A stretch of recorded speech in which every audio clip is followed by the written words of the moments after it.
Is this thing on? It says I'm waiting for myself. Come on now. Let's get this village on the road show.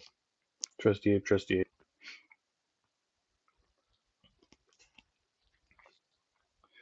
Alright. Let's try this again. Is it working now? Yeah, there we go. All right. I can hear myself just fine. Okay. So, this is the thing. Hey, my awesome life. Good to see you, love. Um, so I had this idea while I was thinking about stuff, and I was like, oh yeah, I've got these Jim Bob videos. This guy, fucking Jim Bob over here. And I've been meaning to look at some of his stuff, and so now, yeah, here I am. I decided to do a thing about it, so like you can kind of see on the screen here, Pixie. Hey, good to see you. Good to see you, Miss Pixie. Um, I've created a playlist, which is right now private. I'm gonna figure out how to make it public, but it's some of the Jim Bob videos I've compiled here. We're already like halfway to this one or something. I lost my exact place, but I've done a couple streams covering this. It's like 6 hours long. I'm not going to do the whole thing right now. But basically, I was like, well, I'll cover some of these videos. And I'll kind of do it in spurts and segments. And then I will like drop these videos into the playlist over here with the original videos. And then people can just go look at that or whatever if they want to like go watch the original and stuff. So yeah, somewhere in the past here, there are videos already of me covering this from Modern Day Debates. The rest are from Jim Bob's channel. There's going to be another debate on evolution. Not sure which one that was. It's just entitled Evolution Debate. And then his roast of Forrest Valkai, apparently, and a hangout where it says he's debating a Mormon. So I wanted to check that out. Maybe he's doing some debate prep or something in there. But we're not going to watch the full streams. Um, but you know, we'll get them started, and we'll kind of chunk them up here into little bite-sized, like snack-sized pieces or whatever. Um, all right, and get rolling with this one. And they're already into the open dialogue, I think, at this point. So it's kind of it's pretty ridiculous, pretty ridiculous.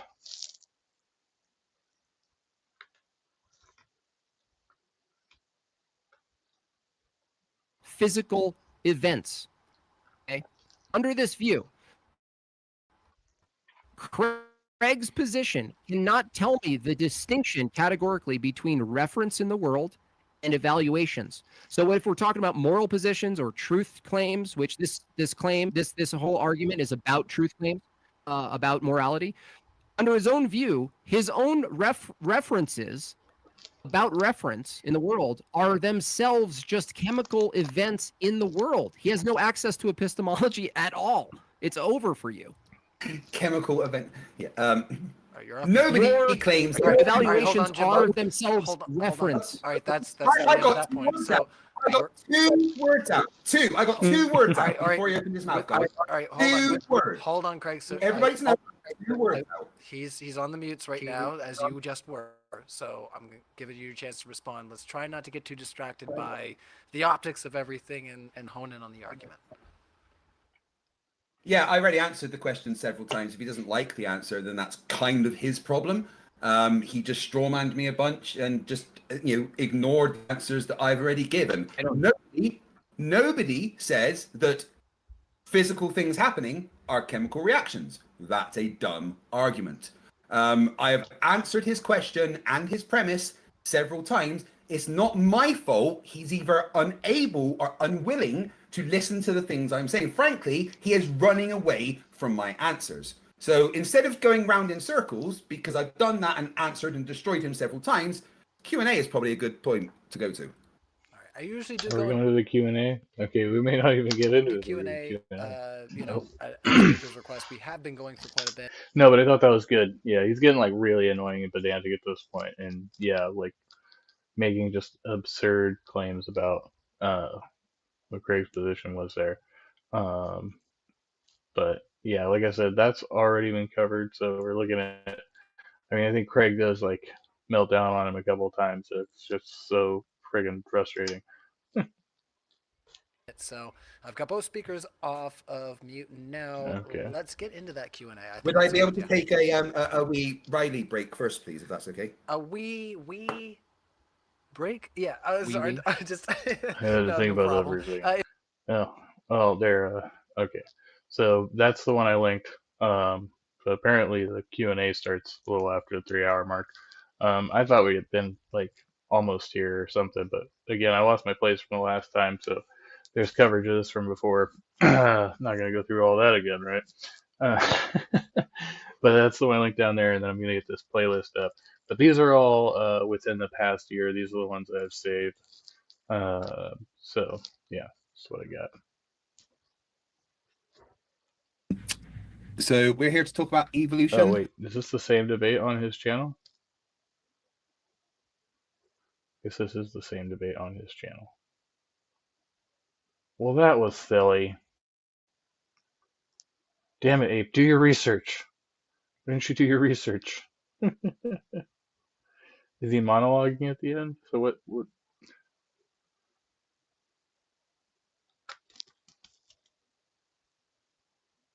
just saw like 6 hour video over there. 6 hour 15 minutes. Yeah, you know what? It's probably going to sound better and more clickable. Oh no, this is another debate between the two of them, because that's James moderating this one. I didn't know they. I guess so they've debated more than once. Okay, now it makes sense. It's like I'm not that big. All right. So we're here to talk about evolution. You know, that thing your immune system does every time a virus mutates. Not some nonsense about fish hooking up with a monkey at a nightclub, because that's not how this works. Evolution is. Yeah, I guess I could have just looked at the topic. The last one was Christianity versus secular humanism. This one is just is evolution's real. Yeah, that one. Okay. Hey, Big Bad Mama, good to see you. Welcome, welcome. Looking at some past Jim Bob content here. Just this wild concept where living things adapt over generations to better survive in their environment. Totally radical, right? I've heard Almost he, like just Jim Bob, that is, he used to be a bear. If you know, you know, right? So biology doing biology. We see it happening in real time, like in controlled lab experiments where bacteria literally evolve to survive in specific solutions. They don't sit down for a team meeting. Nature just filters out the losers. Or how about the London Underground mosquitoes? They evolved into a completely different breed just from chilling in the subway for a few decades. Turns out isolation and pressure make more than diamonds. They make. So these were, in fact, I believe these were listed in the playlist. I don't know if it was oldest to newest or newest to oldest. Either way, one of those like descending, ascending order. So this one must have come. Well, shit, I don't know if it was before or after. That's my point. I don't remember which way I did. Brand new mosquitoes that can't even breed with their surface cousins anymore. That's speciation. And it's not. No, that's right. No, we did do oldest to newest. So this is after. This is a second debate. This got to be Hypothetical. It's literally. Plus, I saved them out of order. I guess that's possible. I can just go look at the playlist, right? Oh, that'd be easy enough instead of like guessing. I'm just spitballing here. Well, now it won't just let me look. It's 11 months ago. Yeah, I'm pretty sure this one. So this one was a year ago. So this is the second debate. Sorry. Happening within our I think lifetimes. clear on that. If that's not enough, let's not forget about the mountains of fossil evidence. Not just a few bones lying around, entire chronological novels written in rock, showing clear transitions from species to. Oh, BPM said Jim Bob always makes for funny content. He's so wrong, but so convinced he's right. Yeah, I don't even think he cares if. I don't know, like people think. Or yeah, I don't think it's necessarily about like being right, but it's about like getting a jab in. Like that's all it is. It's like it's more like being a comedian, like yeah, some clever thing, but it doesn't have to be correct. It just has to sound good to him, I think. And Pixie says, unfortunately, I have recently become aware of this Jim Bob guy. Yeah, Me too. He's making his way around. And good to see you, Daniel Berry Sports Highlights. Welcome. Happy Monday, 6th of April, 2026. If you didn't know, I'm here to let you know. It's also 7:20 in the PM here on the West Coast where the sun's going down. Species. Tic Tac didn't just crawl out of the water to stretch its legs for fun. It was a snapshot of change. So no, evolution isn't a game of genetics spin the bottle between fish and monkeys. It's the observable, testable, relentless process that explains why you have wisdom teeth, a tailbone, and a cousin who thinks the Earth is 6,000 years old. Many times, people that I'm debating on evolution just spend the entire debate not understanding what evolution is. The fact is, evolution is a process that goes on constantly. It is happening now. We see it in real time. It has allowed us to be the people we are. It is simply adapting to environmental pressures. And that doesn't just mean having more babies makes a better species. That could mean a species having to reduce itself to less than 1,000 in its entire population to be able to survive the environmental pressures. Evolution is biology in progress. It is seeing biology adapt to the world that it lives in, and the people that... Yeah, unfortunately, since we are watching this from Jim Bob's and we're gonna get all his shenanigans on his side of the stream, like super chats and shit. And he sometimes like plays music and sound effects and crap like that. But usually you can still like hear what the interlocutor is saying for the most part. I think Craig makes some cogent arguments, and yeah, nothing to really dispute about here the way he's delivering it or anything.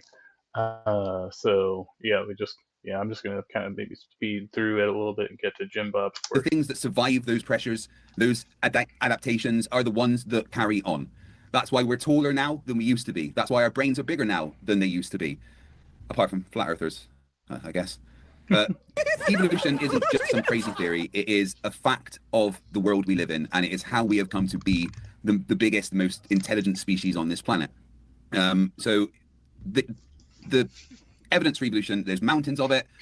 So if Jim Bob has evidence that evolution doesn't happen, then I'll be glad to hear that. But I certainly hope that Jim Bob doesn't just strawman what evolution actually is and argue against something he's made up, like every single person I've ever spoken to about evolution does. So yeah, thank you very much for having me on, James. Glad to hear what. 3 minutes, we made it. Yeah, no, that was good. And no, Jim Bob most certainly will create straw men, and then yeah, it'll be good times. Good times we have. Thank you. Jim Bob has to say. Thank you. And before we kick it over to Made by Jim Bob, I want to give you a quick couple of Houston. We'll be taking on Apostate Prophet. That's on April 28th. If you're nearby, grab tickets, which are linked in the description box. And if you're like, hey, I would love to Washington, so hit that subscribe button. And with that, we'll kick it over to Made by Jim Bob for his opening. James, I gotta say, I like James, like, as far as everything, his personality I see online and stuff. But he's like, when you like watch him, like there's a disjointedness. Like if you close your eyes, like he's a really good speaker, but he has like this like social awkwardness sometimes, like his mannerisms and stuff. I don't know. I just find that an interesting thing. I probably do the same shit, like, or similar things. But anyway, yeah. Very much. The floor is all yours, Jim Bob. All right. Thank you very much. So I guess the question is, what is evolution? It's said to be the process by which different kinds of living organisms are thought to have developed and diversified from earlier forms during the history of the Earth. Now, I like to point out that it's often claimed that evolution... Is it weird, or maybe just because of the way he's recording it off of like the backstage from the stream or something, that him and Craig are just little blips up here, and James is like the main person on screen on his end. Inside weird, of right? Natural biology in the natural world, it's in the natural sciences. It's referred to as it's actually not a valid scientific theory, because for something to be a scientific theory, there's actually a pretty strict criteria to call something a valid scientific theory. So not only do I have contentions with evolution and its larger claims, which goes outside of the bounds of simply adaptation, their larger claims over time are unjustified. But what's the larger claim? That's unspecified. I don't know. Pinpointing. Okay. What did he just say with his? He's got like some snack in his mouth. What's he eating right now? He's chewing and he's like correcting Jim Bob during his opening. Even pinpoint. Said the word pinpointing. Okay. What? Oh, he said the word pinpointing.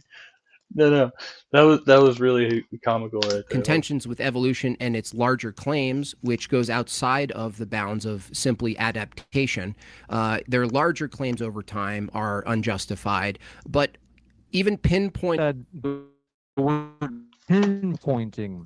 Okay. Okay. So it's there's a cut in it, so his stream must have glitched out or something. He had to. Yeah, I seem to remember something like that. I think I've watched the MDD version of this debate now. So yeah, I think he dropped from the stream momentarily and had to come back in and resume. So he just cut the video. Okay, it was really funny the way that it is cut though, because James like I don't know what he's eating, but he's taking a big bite of something there, and then he suddenly comes back and he's telling him what he was saying. Like that's pretty funny, objectively. Okay. Only about 5 to 10 seconds. Okay, great. That's fine. All right. So Or I he was roboted or something. Okay, yeah. talking about the scientific theory. There needs to be a criteria for calling something a scientific theory inside of natural science. I said that evolution doesn't make its way through the scientific method. For those of you who are wondering what that is, it starts with an observation in reality. It starts with you then ask a question about what you're observing, and then the question leads to what's causing what you're observing. Then it leads to an experiment. Then you have to actually do the experiment. You have to manipulate things, and then you come to some conclusion. And only after the conclusion can you develop what's called a scientific theory, which is essentially an inductive conclusion to a high percent of likelihood until proven otherwise. Now, I'm saying that evolution doesn't even make its way through this. It doesn't even have a viable hypothesis. The only arbiter for competing hypotheses, that is It does not have a viable hypothesis. The hypothesis is a thing. Jesus, it's like no matter how you explain it to him, he's just like, but he doesn't say what the alternative is, right? He's not. So maybe down the road here, huh? The umbrella's socially awkward. Thank you. I'll take that as a compliment, I suppose. Yes. Say Craig is saying, well, do you have any other explanation? The only way for two competing hypotheses to exist inside of natural science is experiment, but the fact that evolution doesn't even provide an experiment it's sitting outside of the bounds of what's considered a scientific theory. Evolution doesn't provide an experiment. Evolution. What the fuck is he talking about? The genetic experimentation is like technically an experiment, right? Like that involves evolution and genetics. Yeah, like I don't know. There's all kinds of. What does he mean? Basically, a massive story, a hunch, a post-diction, justification. You're looking back in time. You're imagining what could have happened, and then you go and try to find evidence for the story that you've told. Right. So it's all confirmation bias. If the observation, it's all based on observations of things that we see in nature, and we can manipulate ourselves. Like we can do it in plants, we can do it in other animals. Like, what do you mean? In evolution is variation of organisms. If that's if Craig wants to try to take us through the scientific method and prove that evolution is a scientific theory, I would want to know his observation. Most of the time, they say variation of life itself, right? That's the observation. Now, the assumed cause. Thank goodness. I'm still waiting for any evolution proponent to tell me the assumed cause, because that's how science works. So my argument today is pretty simple. Premise one is a scientific theory is the product of the scientific method. Premise two, evolution cannot be run through the scientific method. Conclusion, evolution is not a valid scientific theory. So what is it? Well, it's a story. It's a hunch. It's basically looking at reality as it is and making an assumption about a past that you can observe, and then trying to find some sort of supportive evidence for the past you can't observe. And that's pretty much all it is. Now, well, and there's much smarter people than me that can like give all kinds of sources and shit, and I'm not that guy, right? But like there's tons of like actual observations that we can make in nature, and I mentioned like some of them, like and things that we do in ourselves, or like human intervention, which is kind of I mean, it's like a controlled evolutionary experiment, right? But it's not like the way evolution does happen in nature, and we can just watch it happening to extant species today, right? If we know what to look for, and it's how we can, like genetically manipulate, different things. And so there's absolutely all kinds of experiments you can run about like adaptation and, diversity and, yeah, shit like that. Anyway. Conflating adaptation at the local level, at the molecular level, looking at what bacteria does and doesn't, has nothing to do with the claim that every animal we see today comes from a previous kind of animal or a different population altogether that it all branches from. There's he snuck in the creationist language when he said kind there, I think. Yeah. Actually no evidence of this. I can give a hypothetical to demonstrate Craig wouldn't even know how to delineate between a fossil he found that matches his hunch and a fossil he found that doesn't match his hunch. In fact, when they point to, notice how when they bring up, say, transition. What is it? What was he talking about? How it is Craig a fucking like what do those guys do? Paleontologist or something? Like is that the right one? Paleontology? Is that dinosaur bones? Like no, but one of those guys, they're anthropology. It's humans, right? Like, is it archaeology? I'm somewhere in the ballpark here. Anyway, these guys that dig up old shit, right? Like they don't know how to delineate between, well, yeah, they do. They know because of the geological record, like however, yeah, they can tell by how deep it is and sea level, and there's a lot of mathematics and shit going on there that I don't understand, but definitely there's like a formula for how you get the age of the thing that you're digging up out of the dirt. Fossils. Yeah. There's nothing that's whatever you're digging it out of. Not a transitional fossil. So when they say we found a transitional fossil, and I ask, are there any fossils that aren't transitional? And he says no. So the distinction it doesn't matter. So if everything's a transitional fossil, then you're not looking for transitional fossils. You're looking for transitional species, right? The fossils of a transitional species is what you're talking about. The missing link, which is kind of the mythology, because there is no actual like missing link. In that sense, because you still have a consistent record throughout like the most of time, so I don't think it matters if there's like a gap here or there like so much, because like most of the stuff we have, like there's a consistent timeline there. So yeah, it would just make sense to be like, oh yeah, well there might be like one or two missing pieces of that puzzle, but we can see what the picture is. One, you might as well pick up anything out of the ground and call it a transitional fossil, because under evolution, it has to be transitional. That doesn't really tell us anything. It doesn't tell us how things change. It just says a story that it does change. That was the whole premise to begin with. It does tell you how things change. They change by adapting or not, or if they don't change, then they fucking die, right? They're not evolving, or it's not evolving fast enough. Or maybe the environmental condition and whatever is so extreme that they have no chance. That's possible too. But in general, when given long enough, and like things kind of happen in secularly or whatever, we have seasons, and they're somewhat predictable, but they change over time in what might be considered like minute ways, but that change that occurs over time, and if that thing's sustained, then the organism has to adapt to survive under that new condition, right? Yeah, I guess that's what I'm saying, right? So like ice ages and shit like that. So if all those things that can adapt to survive whatever those environmental pressures are, and they succeed on to the next iteration, then so that's the way that works. I hope I explained that correctly. So that's another problem evolution has, is when you tell the story from a broad view, it sounds like a compelling story. It sounds almost correct.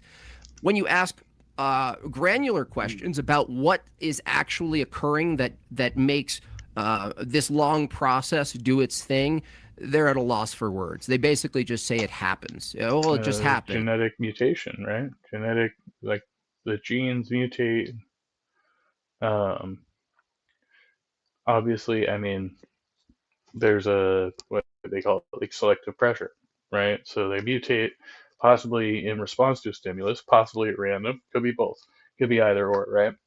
But in this instance, we're looking at response to like external stimulus, a selective pressure, and then they're able to mutate genetically in order to withstand that pressure and continue to thrive. Over time, it happened. Clearly, it happened. Well, I don't even think Craig or any other evolution proponent could actually tell me what happened. Like what is actually happening. So there's a famous mathematician and astronomer who stated the following in regards to astronomy. He said, I think this also applies to evolution. He said, as far as hypotheses are concerned, let no one expect anything certain from astronomy, which cannot furnish it, lest accept that as the truth idea is conceived for another purpose, and depart from the study a greater fool than when he entered. This applies to evolution because you don't have the ability to manipulate anything inside the evolution paradigm. All you have is the ability to manipulate. That's not true. If you're fucking selectively breeding dogs, you are manipulating within the evolution paradigm. I mean, that's shorter, right? Like that's not what natural selection is, right? Because it's artificial selection. But you are doing things like anytime if you manipulate the genes of something, even if you like castrate yourself or get a sex change, you are technically manipulating the evolution paradigm because now you've removed yourself artificially from the gene pool. I would think, right? Like any of that is tampering with evolution. Things at the adaptive level, at the molecular level, at the local level. This says nothing. This demonstrates nothing about the macro, what's often called macroevolution. It says nothing about macro versus micro what happened. It says something about what you can observe happening. These are two different things. Well, yeah. So no, you just made one claim. So you started with like the grand scheme. It was like, well, how? And you didn't say that like initially, right? You're like, well, how could all organisms and species evolve over time? It's not the matter that it doesn't matter that we can actually see it happening and manipulate those types of things. No, because because I'm looking for a transitional species, fossils of a transitional species, and there's one missing over here, even though you have hundreds or thousands more over here that I'm just choosing to selectively ignore. I would argue that evolution itself, as a large worldview, is almost religious. And like how Craig's opening was like 2 minutes, and Jim Bob's now been going on 10 minutes. In the sense that what it does is it takes what might be true at the particular level, and then it says it's true about the whole, which is a basic composition fallacy. This essentially is the argument against evolution being a proper scientific theory. Evolution cannot produce a viable hypothesis, and it cannot be taken through the scientific method. Scientific theories are the product of the scientific method. They are not the beginning of the scientific method, and what we'll hear tonight is a bunch of beginning stories, then some supporting analogies or evidence to try to buttress the assumption. Well, the assumption is what's in question. I'm not granting the assumption. And with that, not granting the assumption. Okay. No, yeah, I just see, I think it's just like incredulity. That's all he's doing. He's just like, well, I can even accept that, we have, microevolution, but never a macroevolution. That can't happen. I just don't believe it. So hopefully, I mean, I don't know. It's not like a guts at Gibbon debate. Like that would be great. Like I don't know. Well, I think maybe Jim Bob did call in to Forrest and Erica's thing at one point, but but like with something where she has like an actual presentation and she can actually show the fossils and stuff like that, that would be really hilarious. My therapist digs up old shit. Yeah, that's what they're good at. This is not a hypnotist. Okay, so now we'll see what the think there should be like a cross-examination or something like that. That's usually the way that they do it on MDD. Shout out MDD. You got it. And with that, want to let you know a couple of quick housekeeping things. Folk Oh, Debate no, is not helping again. promote epic debate between Andrew and Asheville, North Carolina. I kid. Rab to It's encourage fine. you for that particular debate. Razor, these lenses will be used at that debate, as well as upcoming collaboration series called Top YouTube. These Debates a Reality. I think you A kind little of too have far. some. See, that's No. why I skip slowly. So Craig, Okay. oh sorry, you can So- go ahead. Yeah, I think you kind of have some misunderstandings about what a scientific theory is in relation to the scientific method. It's not just a product of the scientific method. A scientific theory is something that is well substantiated with a body of facts, including observable experimentation and following the scientific method. Its scientific method is just one aspect of having a scientific theory. It is kind of problematic. I mean, I will say that we have like the colloquial usage of theory, which is what most people mean, like hypothesis or whatever. And then there's this, abstract concept, whatever it is, the scientific, what they mean by like, scientific theory, in the strict sense. I don't know. I feel like they should just like change somebody. I don't know. Maybe it's the way they teach it. I mean, I feel like most people just say like, well, I have a theory, is just like a guess, or like maybe a reasonable inference, right, at the very least, right? But it's not like rigorously tested and all of that, which is what they mean. But maybe they should come up with another word. Well, they kind of have the extension when you say it's a scientific theory, but people just don't accept that because they don't want to listen. Honestly, at the end of the day, they just don't want to fucking hear it, Scientific method is itself just a method of helping us determine if a hypothesis has been falsified or not. Okay. It's not the entirety Okay. of the scientific theory. But- So I think some misunderstandings of terminology Would you- there are you- could, help towards your confusion. Okay. Are you saying that a scientific theory is necessary, Is it also interesting that now he's got Craig as the main? Was he able to? How did that happen?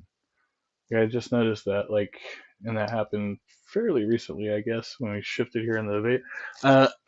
How did he become the main person on screen here? It's kind of interesting, but yeah. the scientific method is necessary Curious. for a theory, but other things can be included? Yeah, it's part of Okay. the scientific method. Is it's not a scientific. The scientific method is something that we use to try and falsify a hypothesis. Okay. That's just all it is. Okay. A scientific theory is a different thing. Using the scientific method as part of our experimentation process to then get, okay, so we now have a scientific theory. Yeah, it's part of it. But you were like, well, it's the product of the scientific method, which is just kind of a misinterpretation. Well, I I'm just asking. wanted to I get guess. that Well, I cleared want to up. just clarify: is it possible to develop a scientific theory without the scientific method? Scientific method is what you use to try and falsify a hypothesis. So Okay. if you want to have a hypothesis in your scientific theory, then you need to use the scientific method to get to that. I But understand. you're saying, right, is this one thing that slots in here? You're not understanding what the scientific method is. I'm asking you the a- scientific method isn't Craig. just a thing that Craig, slots you didn't answer- in you didn't as answer my- part. Yeah, let me finish what I'm saying. didn't answer A my scientific question. method isn't just the scientific method isn't just something that slots in as part of this or that. It is a process. It is a tool. I asked you. Craig. All I'm saying is it's incorrect to say the scientific theory is just a product of I didn't the say scientific just. method. I didn't say just. Do You agree? did. That was the word you Craig. said. Craig. Yeah, the scientific method is like basically like if you have, let's say, like you could use it in one sense, like, okay, I have, two like basically unknown chemicals. I have chemical A and chemical B. And then if I want to know if I put, like the same amount of each of these chemicals into a thing, like, what is the reaction? And I get that reaction. And I want to know, like, under different conditions, like, do I get that same reaction every time I do that? Like, that's like, so then you have a theory. Well, if I introduce chemical A with chemical B, I'm going to get this reaction. And then you you do the thing a bunch of times. Like that's kind of like the scientific method, but that's not really the way like all of science works, like holistically, right? Like that's just one way to, yeah. So yeah, then you have like data analysis, statistical analysis, where you like get like big numbers of these things going on, and you try to make sense of all of that. It's like very complex. But anyway, You're gish galloping, bro. You're gish galloping. I'm literally not. I just wanted Literally. to clear that up. And Jim Bob, if when I You didn't give answer you my an question. explanation, you say I'm gish galloping. That's not my fault. You don't Let me know understand. when I you're done. just did directly answer your question. So the question was this: can you produce a scientific theory without the scientific method? I didn't get a clear answer on that. I'll put it in premise form, Craig. A scientific. I've already answered that. Asked and answered. Interrupting. A scientific. Asked and answered. We can move on because I've asked and All right, answered. one at that. a time. Okay, yes or no? Yeah. Yes or no with my I'm just saying I've asked. and Yeah, he is.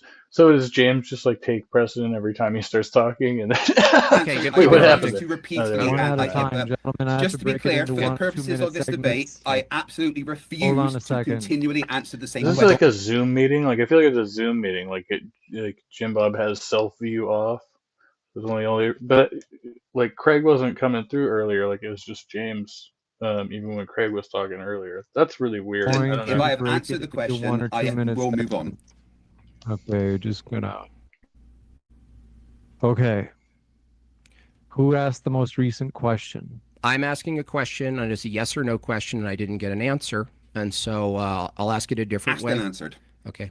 Okay, wait, hold on one sec. Okay, Craig, you feel like you answered it? Yes, I my entire spiel that I just gave there answered the question, so Said it now yes? the conversation can So move on. If Jim Bob wants to continually answer the question, ask the question over and over, All right, I but- will just say Just- asked and wow. answered. That's Wow. it. We just want to to see. Okay, so you're saying all I have to say is just, "Yep, I answered it." Okay, I'm And gonna. then Yes, I've made answered by it. Jim. Okay. All right. I'll just take Crying a the. lot, you guys honestly are just. I appreciate your enthusiasm, but need you to take a Okay. take a deep breath. Okay. So, well, Who's he telling, man? All right. That's good. That's good. We'll leave off there. A little over 15 minutes. Then we'll go on to the next one. This one's on Forest Valley Guy. It's shorter, thank the Lord. And Twice Yearly Prep is here. I believe I watched a good portion of it before, but that's yeah, it's still safe at the beginning. But it looks like he clipped this one out from a longer stream, which he often does. And so, well, we don't have any of the intro shit. The other one's gonna have the intro and all that. We'll have to skip through, but anyway, we'll start up on this one. Okay, so it's Forrest and Justin from Deconstruction Zone on the line, and very unfortunate Kevin, him from California, is calling in this particular segment, and we're just gonna like see what's going on here, right? Yep, let's do that. All right. This I listened to yesterday, and I was so pleased with the caller. Do you think that the definition of species is arbitrary? Sean says, a reminder, you can become a member and pay your taxes automatically each month. That's true, Sean. Thank you for that. Necessarily. Okay, listen to this So question. yeah, friendly reminder: this guy gets fucking paid to do this. It's terrible. I don't understand it at all, but it's fine. One question really concisely. Do you think that the definition of species is arbitrary? Necessarily so, yes. But it's also really important to remember that there People are just absolute nut jobs. You can actually say that. You can take this weird nominalist position and take it into a claim that requires it not be nominal, that requires it be an objective, established, real thing. They don't get it. They're like, no, it could be, we can argue for the objectivity of changing speciation and everything we're saying in between by observing species. By observing the thing that's not objective, yes. What thing is not objective? What's he Okay, talking are you about? familiar with the I'm so confused right now. biologist named I mean, he went the wrong way right there, dude. Like the caller, there's a philosophical argument against this position. But now he's going, are you familiar with this guy? He should have said, well, okay, if it's arbitrary, how do you objectively know speciation is occurring? Okay, If now it's I was not- able to, like, I made the playlist public and posted it in the side chat there. It'll get in the description at some point. But yeah, there we go. Now it's all circular. I love it. Objective. Ernest Mayer. What's up? Thank you for that. Yes. Daniel. So he has a non-arbitrary definition of species, which isn't exactly what the current definition of species is. I think it's much more important to look at his definition, which he defines it as species as a group of organisms that can interbreed and produce fertile offspring, effectively being reproductively isolated from other such groups. So it's a reproductively isolated group of organisms. Right. So just to be clear, Ernst Mayr, that what you just described there is called the biological species concept, and that is the most frequently used definition of species. But like in across all of biology, that is the number one most used species concept. But it's important to remember that it is still just the species concept, not actually a definition. So let me get this straight, Forrest. Evolution actually happened, but the only thing you have is a concept for it. Huh?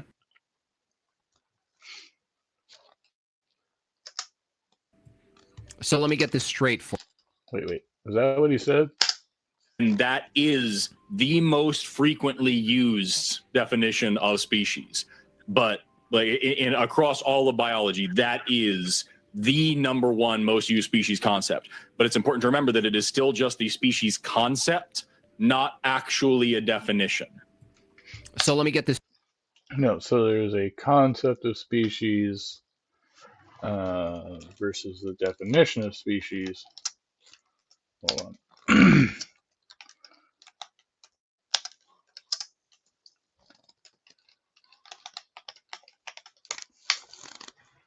See if we can pull this up here. The concept is a theoretical framework or philosophical approach used to define what the species is, while the definition of species is practical, often operationalized application of that concept to classify organisms into distinct groups. So there's a concept of what we think the thing is, and then the consensus on what the thing actually is, which they use to classify the thing. Straight, Forrest. Evolution actually happens, but the only thing you have is a concept for it. Not only that, but... Well, I mean, everything we define is conceptual, right? Like the table is the table is the table, and all these tables could look fucking different, but the concept of the table, it's always a fucking table. It's, a flat, solid object with, 4 some odd legs, whatever you need, that, we can put stuff on, right? So it's always a table. But it's an arbitrary concept. So you're teaching people that this process occurs, which requires this distinction, species, and even in the most rigid definition of species, you're saying even that is merely conceptual. There's no actuality to species, right? That's not what that means, man. It's just amazing. He thinks he's so fucking smart. But I just told you, the concept of the table is always the same, man. It applies to everything that we define. Yeah. Is it arbitrary? Sort of. I mean, we're using language to talk about things that we experience and we interact with, right? Like in the world. And so that's, how we have to do that. That's just the way it works. I don't know what to tell you about that. We really are in idiocracy. It is crazy. And the problem is that these people don't do any... They're so dumb. Them guys so dumb. They don't know what they're talking about. Philosophy. They think philosophy is silly, and they just do science, and then they don't realize the entailments of their nominal positions. They don't understand. Everything else would be arbitrary. Why isn't everything else just arbitrary and conceptual then? Like alleles changing, or DNA sequencing, or anything. Well, Phenotype, genotype. the words we use to define those things, or the the way that we would describe those things might be arbitrary, based on language, based on like vague notions of particular relations between things. That might be arbitrary, right? You know, take like the difference between like I'm trying to like there's the gap in languages between like versus like the romantic languages versus like Eastern language, like you know, and stuff like that, right? So they have different ways of conceptualizing um, uh, things like gender and particular like social hierarchies and stuff like that, right? You get a completely different construct altogether in the way that they speak about these things. That's arbitrary, but the things themselves still exist, and there's still some distinction. It's just to be found like through different means, right? Like different rational. Type is that arbitrary? All taxonomy they have to admit is arbitrary. All change totally arbitrary, completely observed in a frame of time that ultimately doesn't give you access to the larger frame of time. Because there is no such thing as species in a real sense. Bro. Of species. But like in across all of biology, Listen, that guys. is the number one most used species concept. But it's important to remember that it is still just the species concept, not actually a definition. Because there is no such thing as species in a real sense. There's no such thing as species in a real sense. Premise 1. Evolution assumes the changes of species over time. Well, species is a way of classifying biological organisms, which are loosely interrelated, right? And so you're classifying them by different like morphological characteristics, right? Basically, is how that works. That's P. Not P. There is no such thing as species in a real sense. You fucking idiot. The reason why it's just a concept is because it, like I said, it is necessarily an arbitrary categorization that we as biologists are giving this group of organisms that have certain. So you went on a great length to basically say something over and over again that Forrest was later going to just confirm and be like, yeah, there's some arbitrary, it's fucking arbitrary by that, standard or whatever. But that's just, again, like, this is how you do things. The table is the table, right? Like, we don't call a fucking table a chair for a reason. And, tables and chairs may have diversity amongst them, but we know what we mean by the fucking concept. If we're using the same language, we have the same concept of things, right? This is how we make distinctions between the things. That's how it's all arbitrary, bro. Fine characteristics. There's no such thing as evolution in Cry about it. I want to see you cry about it. That's Arbitrary exactly. thing. How could you say there's no such thing as species in a real sense, but there's a real sense of evolution? What are you talking about, you dumbass? There are other species concepts out there that are also functional in different circumstances. For example, if we're talking about dinosaurs, how are you going to tell? Nope, there's no objective thing called a dinosaur, dude. Dinosaurs don't exist, according to bears. To your system. Former bear. Sorry, he's not a bear anymore. He used to be a bear. These dinosaurs were reproductively isolated, and which ones could interbreed with other ones? No, you already lost, dude. The reference, the universal of dinosaurs doesn't exist. This is one of my key arguments against evolution. Is that the argument for evolution, when they point to the quote evidence, assumes these categories are real. And yet, in the same sentence, they'll deny the realness of the categories. So, sorry for... categories are real. They deny the realness of the category. Whoa, man. He's totally blowing my mind here. Forrest, you dummy. You not only don't have access to the thing you're calling a change in species, but you don't even have the category dinosaurs, dude. What? Now, the caller isn't you know, he's doing fine, Kevin, whoever Kevin is, but he's not on point enough Fuck you, I resent that remark. to say, wait, hold on a second. Isn't the term dinosaurs itself an arbitrary It's not me. It's a fucking coincidence. There's a lot of Kevins in California, all right? category that's not objective? You can't, right? And so we have From the fossil different record, fossil species but concepts. If they were alive today, it'd be pretty easy. If We have that's Based on the bones, as you can see by the bones, or the bones. Based on the bones. Yeah. Based on the bones. big old Animals if, right? alive today, we Well, I can mean, see that it's not just bones, though, is it? But I mean, yeah, there's bones, but there's other shit too. Yeah, and you can find out quite a bit through bones if you know what you're doing. I suppose, yeah. There's different scientific methodologies or whatever for testing those things. For like all kinds of things. There probably density,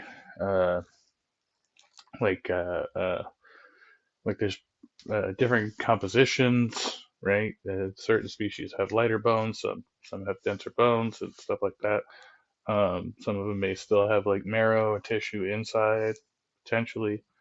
There could be other factors like about where it's found and how it died that could give you insights. So there's a lot of things you can find out from bones potentially, you know. But most fossils, as far as I'm aware, aren't actually bones. Most of them are impressions, if I'm understanding that correctly. That was something I heard kind of recently, but I was like, oh yeah, like would make sense. But anyway, clearly different and distinctly separate, and there's no intermixing of the. Corn Salt says, does anyone have an alternative theory? An alternative theory for what, dude? Corn Salt, do you understand in science to have an alternative theory, you need a valid theory to begin with? You can't say an alternative theory. The only way to arbitrate between two competing hypotheses or theories is to have one of them be valid. Evolution isn't valid. So when you say, do you have a competing theory? A competing theory for what?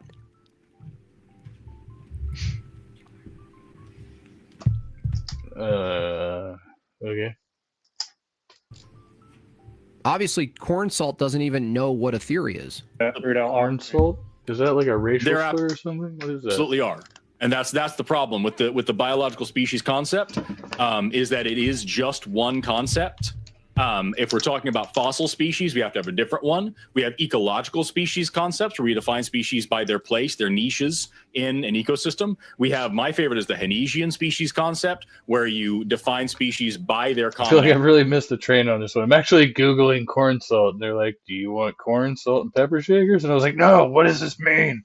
And I should probably just let it go. But what corn salt? A large grain rock salt used historically to dry cure meat, particularly beef? What? Why would you call somebody a corn salt? I don't understand. Ancestor, if they split. Sorry, common ancestor. Dude, this is insane. So you define something by its common ancestor, which necessitates a previous species that's not it. This is how retarded evolution is. He's like, I really like the one definition of species in the arbitrary line of species definitions where one is not. There's a commonly accepted definition of species, just like there's a commonly accepted definition of scientific theory.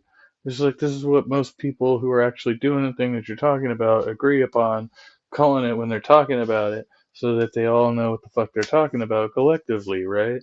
And so they're not all talking about different things all at once.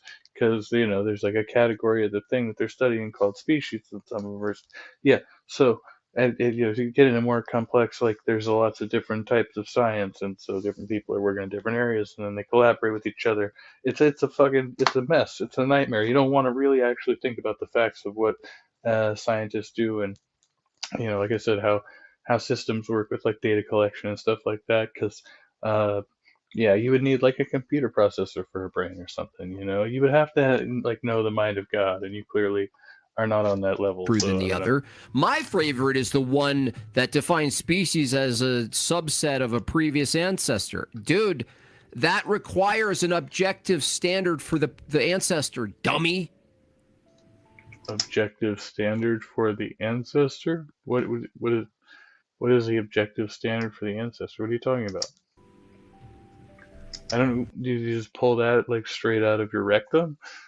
Do you need an objective standard for the ancestor? No, you just need like a reasonable, like progenitor type of, yeah, yeah, and you can see like structures over time becoming more stable and more advantageous, and then they're retained, and then yeah, so that just keeps happening, and you can see it with the similarities between us and other apes and monkeys today. So I don't know what to tell you there. What's the thing you're referring to that's an We're even kind of similar to like certain like marsupials and raccoons and shit like that. It's like when you think about it, like we're not really that far off from them. ancestor? Is that objective? This is insane. That's like saying, oh, the definition of species is that which comes forth from an ancestor or whatever. Well, the ancestor is also now a species that comes forth from an ancestor. You have to be stupid to believe in evolution. You said all species come forth from an ancestor. Sort of. I mean, I guess, yeah, everything came from something until everything came from nothing at some point, apparently. Nothing, wait, yeah. The universe from nothing hypothesis. I think, no, it doesn't really make a whole lot of sense. Yeah, I think there's that whole like theory that's like contraction, expansion. That one kind of seems to jive a little bit, and then the like just universes keep emerging, and then they each grow and multiply, and then they kind of merge together. That sounds kind of crazy though, because like I don't know, like it doesn't seem like they would all have the same laws necessarily, and then so like how does that work if like two universes with different laws merge together or something like that? I don't know. That's all kind of interesting, but I mean, how the fuck can you prove any of that? Yeah, unless something actually happens, and then you're left with like a paradigm shift or something like that. I guess universal convergence. Yeah, weird shit, man. When it's talked about this way.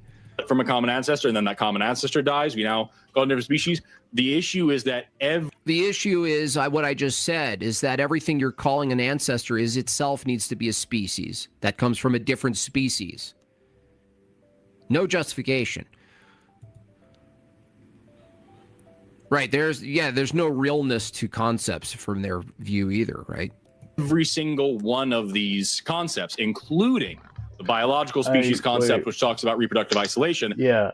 So, and there's going into it, and so it's not so like species refers to a particularly a thing that happens in the process of evolution, which is speciation, which is another kind of way of saying diversification, where lineages get isolated from other lineages, so they can no longer reproduce together. Although they came from the same original thing, they like branched out and became genetically or reproductively isolated from each other. Yeah, that's the thing he's talking about right now. That's the thing he's about to bring up, I think. Yeah, I'm almost pretty sure I'm right about that. See, I learn things. I retain a little bit of knowledge sometimes, I suppose. Not a single one of them works 100% of the time. Even if we're talking about reproductive isolation, there's still hybridization that happens all the fucking time between species. Could I get an example? Oh yeah, thank you. Much love, Pixie. Have a good night. Yeah, I'm testing my patience as well with this, but yeah, there's a whole playlist for it. So yeah, we're gonna be having fun with this off and on for a minute here. So you just avoid the playlist and you'll be fine. You can still hear me talk about other shit. This is like the time you debate that LDS guy. I think that's the next one or the last one I have planned to look at tonight. Yeah, the next one, which is the last one. I thought I had seen two of them of him with Mormon guys, but I'm not sure if that's correct or if I have the. Anyway, we'll see. Maybe it's like a pre-debate and then the debate or something like that. But that's in there for sure. Example of it not fitting. Yeah, so like for example, a three-toed box turtles here in where I come from, we see a clear distinction between ornate box turtles on one half of the state, simple three-toed box turtles looking plain and drab and gray on the other side, or brown on the other side of the state. They are definitely different species. Yeah, they're not though, because you have no realness to the term species. You can't say they're definitely the same different species. You don't have a definition of species. You can't make the universal statement in biology to say these turtles are different species if you don't have a definition of species. Unbelievable. It's actually unbelievable. And yet we get hybrids that are fertile all the fucking time. Oh, you threw in a fuck. Wow, you're so edgy, Forrest. And so like there's a lot of cases. No. But you got to back up 10 steps. How do you know they're not subspecies? It's because of the way that they're classified. Oh, because we define them. What a moron you are, Forrest. You're such a moron, dude. What a douche. The combination of being a douche and a moron is not a good mix. That's a great question, Kevin. W's in the chat for Kevin. Yeah. He says they're different species. You go, well, what's the distinction? How do you know the difference between a different species or a subspecies? Well, we define it. So you don't know. How is defining your methodology? Can you imagine? This is what postmodernism brings us. Is when you ask for the methodology to distinguish one thing from the other, you simply say definition. For those of you who are on the fence about evolution, this is one of your leading advocates for it, Forrest Valkai. Listen to his answer again, just so you don't. If you didn't know how retarded it was, listen. There's a lot of cases. No, but you got to back up 10 steps. How do you know they're not subspecies? Brilliant, Jim Bob. Brilliant. I mean, to boot, he's been misquoting Forrest obviously the whole time now.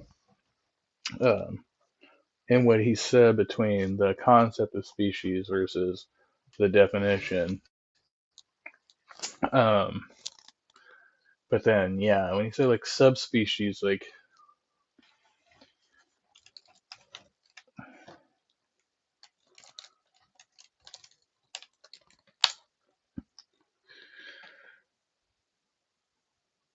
speciation, the evolutionary process of populations evolve to become distinct, reproductively isolated species involving genetic divergence driven by natural selection, sexual selection, or genetic drift, ultimately creating barriers to interbreeding.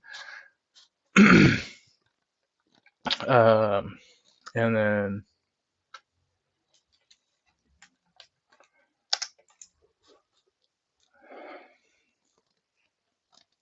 subspeciation is the involuntary process, the evolutionary process forming distinct populations within a species, often due to geographic isolation, causing physical or genetic differences.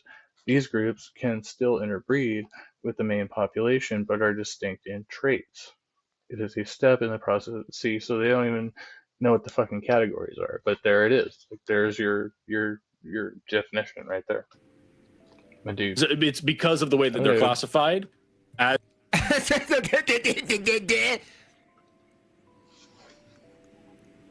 How do you know that they're not subspecies? It's because of the way they're classified. Could they be classified as subspecies then? Arbitrarily? If they weren't genetically or reproductively isolated, you know? As different species, and like I said that a minute ago. Well, look, I'm a fucking genius, Phil, bro. You said it a minute ago. That's a contradiction for us. You retard. Do you understand when the caller brings you into a contradiction? You just saying, yeah, I said the other thing that I contradicted just a minute ago. He's not even piecing it together that he's in a contradiction.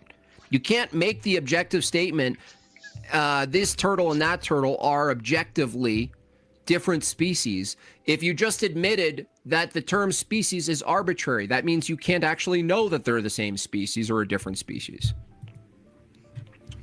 No, they're all arbitrary, but you can know the difference about what the thing between the thing you're discriminating, the things you're discriminating between, right? The two the two categories or multiple categories, infinite fucking categories, right? You're discriminating between these things. You're making arbitrary distinction between red apple, orange shirt, wooden table. They're all arbitrary distinctions categorized within the mind. It's fucking crazy, bro. Consciousness. It's weird. I know. Fucking idiot. These people are literal sophists. I asked Peterson a question in his debate with Jake to demonstrate He's a sophist. He just read a script and didn't answer. It's almost like they're operating from a position where they just, I don't even know what it is. Like obviously, I believe it's a spiritual issue. But if it were just to be looked at from an intellectual issue, it's almost like their paradigm doesn't allow in, and this makes sense, like it's like a filter, like a colander for noodles. It doesn't let certain things through. They can't be processed because they're not even let through the filtering system. They're filtered out. If they're filtered, well, I mean, in this sense, like you're talking about using a tool to keep the desired thing in while filtering out the undesired thing. So, I mean, that could be analogous. and it'll destroy the system. It's like an invader. It's like a thing that got into the manufacturing plant and messed and chewed up all the wires. Basically, You're like, this liquidy stuff in here has served its function. Down the drain it goes. I want to keep these noodles right here. Yeah, totally. It throws off their epistemology. So they have a reaction. They're like, oh, you just have to ignore that. The thoughts that go through my head when these evolution proponents open their mouths are so dark, I wish I went to a grade school with them. Yeah, seriously, I have that same problem, H. Bronzy. I have so much wrath for these people. Like, that is my leading, sinful go-to. Seriously. I have so much... Probably such a big teddy bear in real life. Or a little teddy bear. I don't know how big he actually is in real life. I mean, he doesn't look formidable in these streams. He seems like such a shit talker, but like somebody who probably couldn't hurt a fucking squirrel, if he really wanted to, I don't know. That's my thoughts. You already asked me that question, and I already said. We're kind of having a disconnect here because I'm trying to talk about something non-arbitrary, and you're trying to talk about something that are arbitrary and the classification. Someone already classified it, so that's your example. So that doesn't work. No. What I'm See, I wish Kevin here would just throw it back with P and not P instead of this is like. Let him get like a minute into the fucking video this whole time. Speaking of which, we're gonna shift fucking gears here again. We're gonna go on to the last one. Like I said, we're gonna not do the whole thing. We're gonna break it up into little bite-sized chunks here. But this is like one of the full streams, I believe here.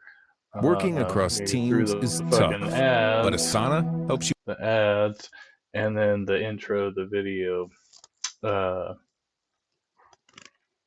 Because he does all his stuff in the beginning and all that good stuff, and reading chats, and then before he gets into so it's is it a Tucker Carlson video?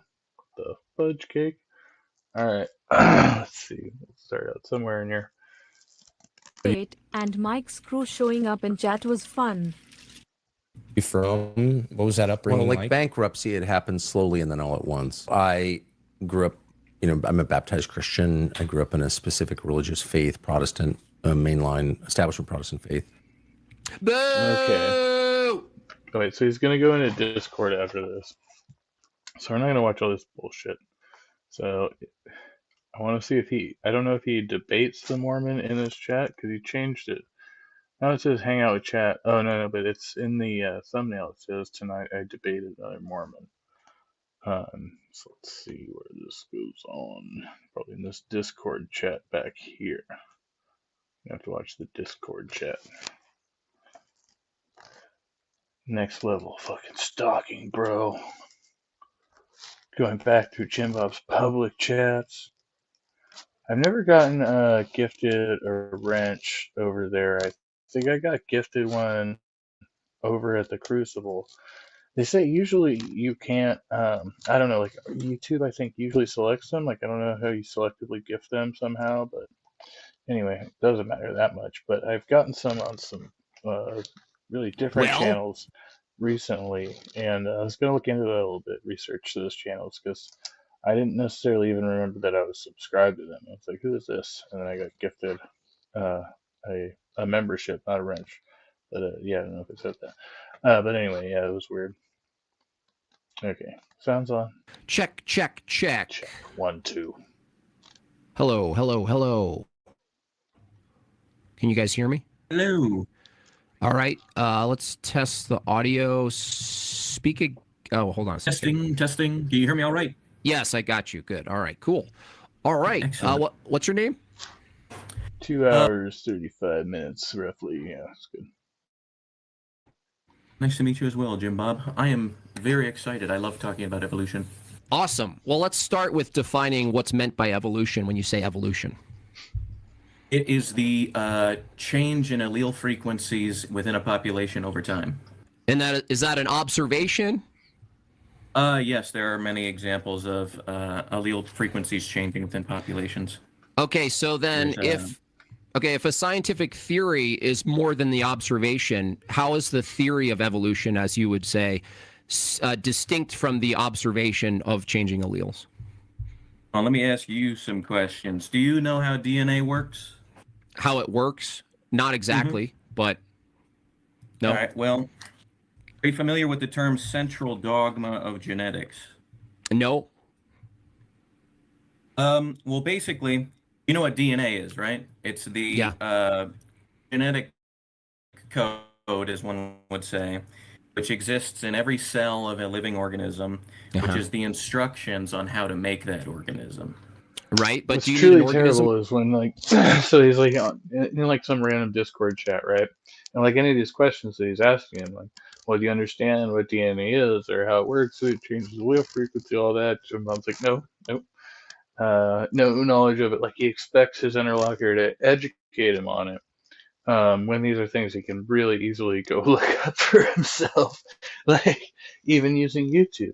Like there's so many like basic biology videos and shit like that. It's crazy. And even more complex stuff like university lectures and things like that.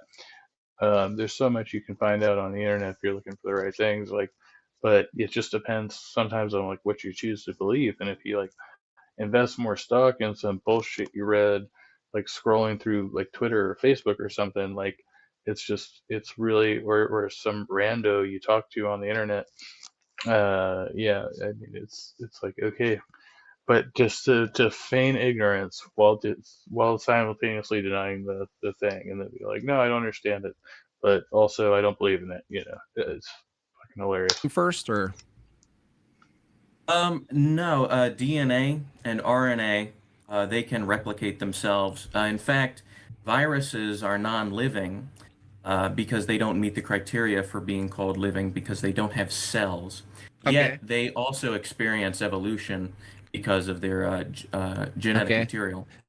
Okay, but the thing is, if we can't agree on what evolution is, there's no point in diving in. So that's why if changes in allele frequency is merely a local observation we have of organisms, micro, macro, then I'm trying to understand what the evolutionary theory is if it's distinct from the observation of changes in allele frequency. Well, they are related. You see, DNA, to get back to the explanation of how DNA works. So you have DNA, which is the long-term storage of genetic material. In order to convert DNA into proteins, which is what DNA codes for, DNA must first be transcribed. What he's actually explaining it to him. See, and this was it, and then he's gonna like, oh, what a fucking nozzle, man. That's crazy. Into RNA, which is a different form of genetic information, which is then translated into proteins. Okay. And since DNA codes for proteins, a change in DNA would thus change the protein, which would thus change the structure. But that doesn't always happen. I have a lot of notes in depth to explain genetics. Okay, so how do you get from observation of changes in allele frequency locally to the idea, let's say, an organism or a population of organisms that doesn't yet have a liver produces a liver from genetic mutation. Well, I heard the liver argument yesterday. So what this is I wouldn't want to say bad faith, because that's a leftist term. In no way, I would like to make that clear. In no way am I some lefty atheist here. I just know a lot about the subject. But in order for a liver to evolve, it first would need, well, it's the function of a liver. It's to filter blood. In order to have a liver, you first need a circulatory system. So that would be a prerequisite. But I'm guessing you're going to ask me, how does an organism evolve a circulatory system? Well, it's a fair question. If all the mechanisms that do stuff are a product of evolution, including a liver or a circulatory system or this or that or a heart or a brain, if it's true, if the claim is that this random mutation process actually creates a pathway to developing a higher functioning, hyperspecific functioning thing like a liver or circulatory system, then it would follow that the process that you're appealing to actually did produce it, right? So this is what I find kind of interesting about the evolution arguments, is that it never fails. You either grant yourself a population without explaining how you got a population, or you grant yourself at the more micro level or moderately micro level. You say, well, I need a proto liver. I need a proto something. Please give me something to work with. But the problem is the thing that you're granting yourself, and you definitely telegraphed it well, is that you keep granting yourself the starting thing. But evolution actually has to produce the starting thing. I forgot who exactly did this, but there was a study, if you want to fact check this, some scientist, dang, forgot what his name was, but he recreated the conditions of what the early Earth would have been like before life, with all of the chemicals that are predicted to have been there. How did he do that? Wait. How did he know the conditions? Oh, I'm not sure, but he shocked it. Okay. He shocked it. Well, I wasn't prepared to bring this part up. I have a bunch of other stuff prepared.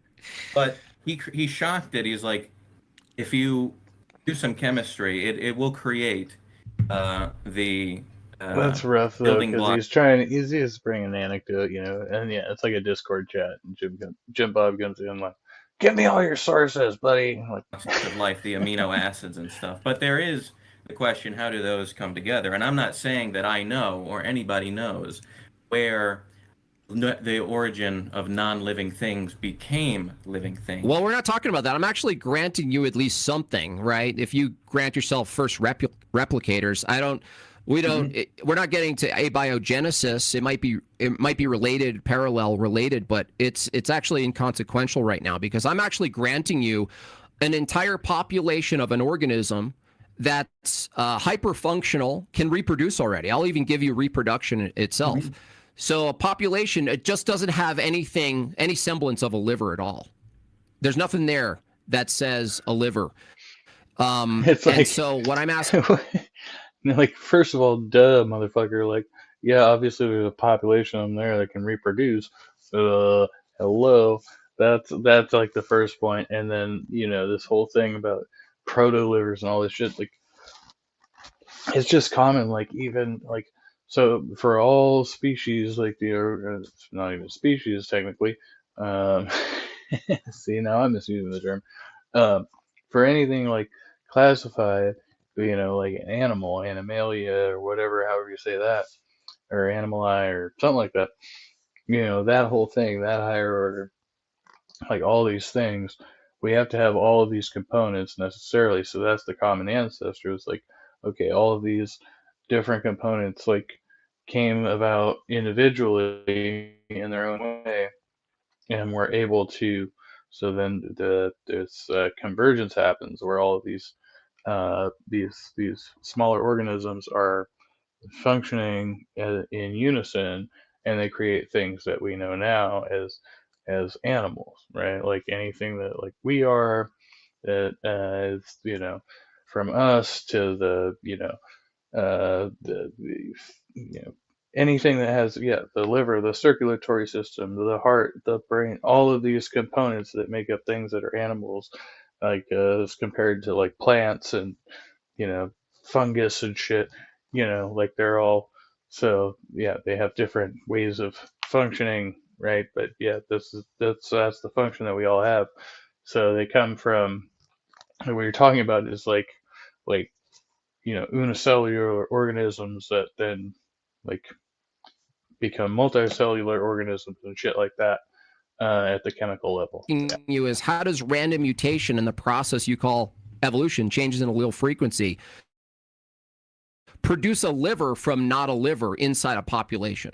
How does that occur mechanically? Well, if there is a mutation in DNA, it will cause a change in the shape and function of a protein. So I know you said you don't accept the term proto-liver, but that is how it would have come about. Is you have a small mutation which causes tissue, the proteins in the tissue, to have a different function, which then would either benefit the organism, not benefit it. It has no benefit or downside, or it would kill it. And well, it sounds like your answer was it happened. But I'm asking how. So you said a random mutation occurs, which there's you're several asking types. How a mutation happens? Well, no. There's 3 kinds of mutations, right? Just generally speaking. Yeah. Three types. Hello. There's point mutations. There's reversals, and there are duplications or deletions. Okay, so if the more rare one you're talking about produces what you call a beneficial alteration, the beginning of a process that then leads to some beneficial mechanism, it's not yet there in the mutation, right? It's not present. That's just the start, you're saying, is the start. But what I asked you is mechanically, the mechanism itself, you're saying a random mutation happened in the past in a population that didn't have a liver, and it set off a cascading event that eventually produced the liver. That's just restating it happened. I'm asking you, how does a random mutation produce a liver? You said it does. I said yes, the proteins which are coded for in the DNA, which was mutated, has a change in function, which is, you know what cancer is, right? Is an observable mutation in the somatic cells of an organism. And in this case, it is a mutation which is deadly, which not all mutations are beneficial. But the appearance of a liver would be similar to the appearance of a tumor, which is what happens in tumors is there's a mutation in the DNA that turns off the cell's signal to do apoptosis, which is the cell essentially killing itself because something in the cell realizes that there's something wrong with it, so it will kill itself. Okay, hold on a second. There's a lot there. Yeah. Hold on a second. I feel like he's going to get on to another thing here, but I think there's like another theory there. I don't know if it's similar to what this guy's trying to say, but not having to do with cancer. But that that this, like, the liver could be the emergent property, so that would be in a sense like a genetic pressure for a system that has begun to evolve, if it's taking in basically taking and excreting waste in a different, like whatever its sustenance is. So now it has this new pressure to filter out whatever waste substance it is. That could be a potential, like a I don't know if that would, I guess it's still an environmental pressure, maybe, if it's changing the way that the organism is receiving sustenance. But yeah, anyway. You're making the analogy to cancer, which has somewhat varying and unpredictable levels of mass that it becomes from a multiplication of the of the cells, right? But if you're saying a liver is produced similar to the way cancer is produced, what is it that you're pointing to that can generate the universal size of the liver in perpetuity in a population? Because cancer happens inside the lifeline of one individual, right? That happens, and you look at it and you go, oh, wow, that ending the timeline in which a liver grows like cancer, because cancer's turbo. You're saying a liver is slow-mo, right? And so you're saying that the liver from not liver grew out like cancer, metastasizes, and eventually in the population, even though we know cancer grows in the individual, not the population level, like we don't get a random, suddenly everybody in the population has cancer if there's not a known cause. It's just it doesn't happen just genetically, suddenly everyone has cancer. You have to say... It's so confusing population. Yeah, like saying like, well, on the one hand, well, if you have like a known, like some type of contaminant, say in the groundwater or what have you, well, then, yeah, like a whole population could get it that way, but he's not like accounting for the heritability in families, right? Because there can be some loose correlation to family heredity cancer, yeah. So cancer analogy that would also account for a population, especially if it's something that, like, they're getting it young before they can reproduce. Just to provide an example of mutations occurring in cells, which gives them a different function. Yeah, now, but that doesn't give you specialized function, though. Like the liver has a very specialized function, and you have to say that, like cancer, it starts from a globular thing that doesn't do anything at first, and then eventually hyper specializes its function, not only in an individual body, it does a little bit, and then the next generation, the sun has so it's just like this whole, like, it's a globular thing, it's like, it's nebulous, it's like, no, like, well, in a way, yes, but no, it's like, a basic fucking, so yeah, like, oh my gosh, like they all essentially kind of look the same, right? Like,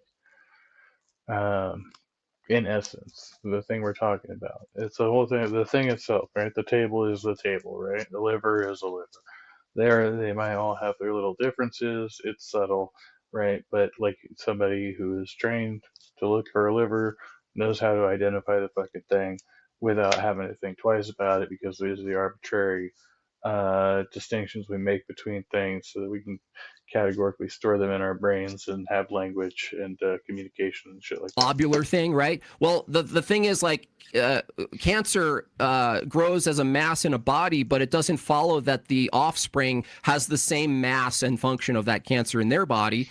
So you're actually insinuating that it's like cancer, but it's actually nothing like cancer, because what we know of cancer is that it's isolated inside the body we already have, that has a lot of organs in it already. Again, I just gave the... Well, cancer is a mutation of our own cells, right? Like, as he explained, like, you know this, I was having to explain this to somebody else recently, supposed to be. It was like, why wouldn't you use, like, why wouldn't your immune system fight against cancer? And like, it does. That's the problem, because your cancer is actually your own physical cells, right? And so that's what makes it problematic, et cetera, et cetera. And I'm not a fucking doctor, but I just happen to understand these, like, fundamental concepts here. And I'm like, oh yeah, that's, yeah, okay.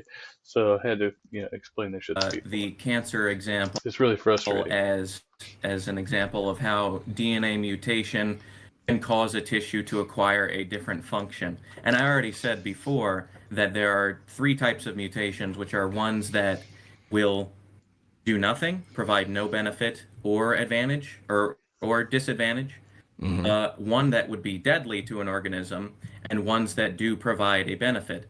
So yeah. We're talking about the beneficial ones, right? The cancer one is usually not beneficial. Example of not beneficial. Yeah. So the thing is, when we talk about hyper specialized function, the cancer blob itself doesn't add any benefit. The cancer blob. Is this kid coming in now? Yeah. Hold on, my wife's walked out. All right. Just walked out on it, man. That's cold. I expect nothing less.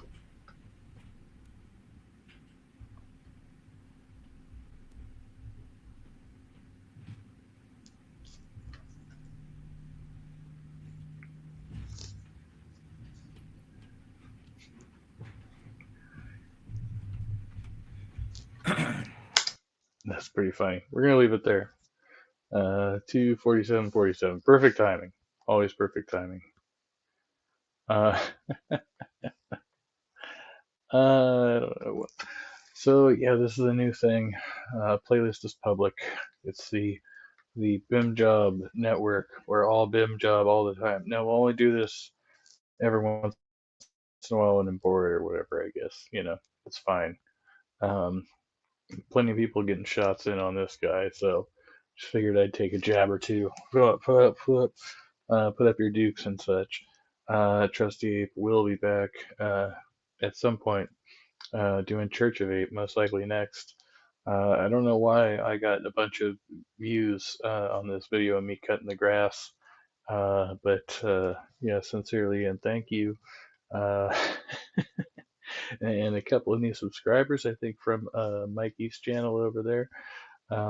Much love to the new subscribers. Do hit the subscribe button and the thumbs up and stuff if you want some chilled out content. Covered everything from politics to religion and social commentary and all of that good stuff, and whatever is happening on the internet, because I do enjoy me some internet drama. And as I say at the end of every stream, because I always say the same thing at the end of every stream, much love to everybody, past, present, and future. Be kind, be well, and stay trusty.